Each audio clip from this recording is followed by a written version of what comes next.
નમસ્કાર મિત્રો, ખેડૂતો માટે ખાતર ઓનલાઈન બુકિંગ માટેની નવી સિસ્ટમ વિશે જાણીશું.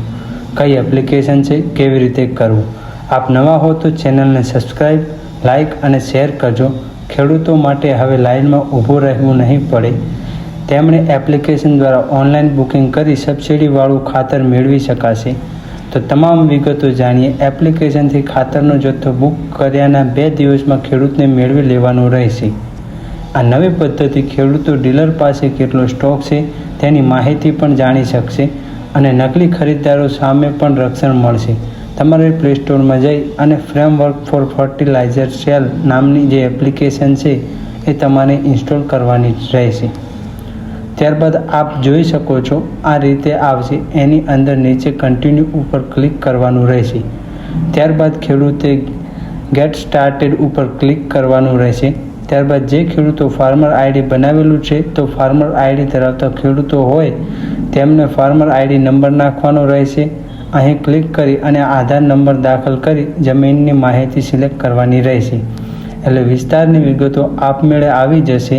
ખેડૂતો આધાર સાથે લિંક મોબાઈલ નંબર દ્વારા OTP દ્વારા પ્રમાણિત થાય છે. હવે જે ખેડૂતોની ફાર્મર આઈડી છે તેમની તમામ માહિતી અહીં ઓટોમેટિક આવી જશે. ત્યારબાદ ખેડૂત માય ફાર્મ ટેબ ઉપર જઈ પાક અને રિટેલ પસંદ કરવાનો રહેશે. ત્યારબાદ ખેડૂત માય ફાર્મ ટેબ ઉપર જઈ પાક અને રિટેલર પસંદ કરવાનો રહેશે.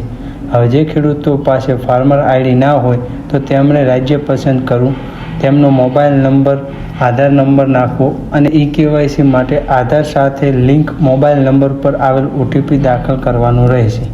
ત્યારબાદ ફાર્મર આઈડી નથી એટલે જમીનની તમામ વિગતો પણ અહીં નાખવાની રહેશે. બરાબર છે. ત્યારબાદ જમીનની વિગતો પણ ભરવાની રહેશે. તો અહીં તમે જમીનની વિગતો જો ફાર્મર આઈડી ના બનાવેલું હોય તો ભરી શકો છો. ત્યારબાદ પાક અને ખાતરની પસંદગી કરવા માટે અહીં તમારે ક્લિક કરવાનું રહેશે. એ પસંદ કર્યા બાદ ત્યારબાદ ખાતરની પસંદગી તો ખેડૂતો માટે એ ખાતરની અરજી માટે અહીં તમારે એપ્લાય ફોર ફર્ટિલાઇઝર ઉપર ક્લિક કરવાનું રહેશે. અહીં તમને 2 વિકલ્પ આવશે. જો ખેડૂત GFR મુજબ જ ખાતર ખરીદવા માંગતો હોય તો અહીં ક્લિક કરે, પરંતુ જો વધારે અથવા ઓછો ખરીદવા માંગતો હોય તો નીચે ક્લિક કરે બીજા નંબરના ઉપર. ત્યારબાદ ખાતરની માત્રા પસંદ કરવાની આવશે. બરાબર છે. અહીં તમે ખેડૂત દરેક ખાતર શ્રેણી હેઠળ ઇચ્છિત સંખ્યા પસંદ કરી શકે છે. ભાઈ કેટલી ક્વોલિટી જોઈશે. ત્યારબાદ ખેડૂતે રિટેલર પસંદ કરવા માટે તમારે કયા દુકાનદાર પાસેથી લેવું છે તો અહીં તમે ક્લિક કરી શકો છો. રિટેલરની પસંદગી ખેડૂત 1 થી વધુ રિટેલર પસંદ કરી શકે છે. બરાબર છે. ખેડૂત 2 કે તેથી વધુ રિટેલર પસંદ કરી રિટેલર દીઠ QR કોડ જનરેટ કરવાનો રહેશે.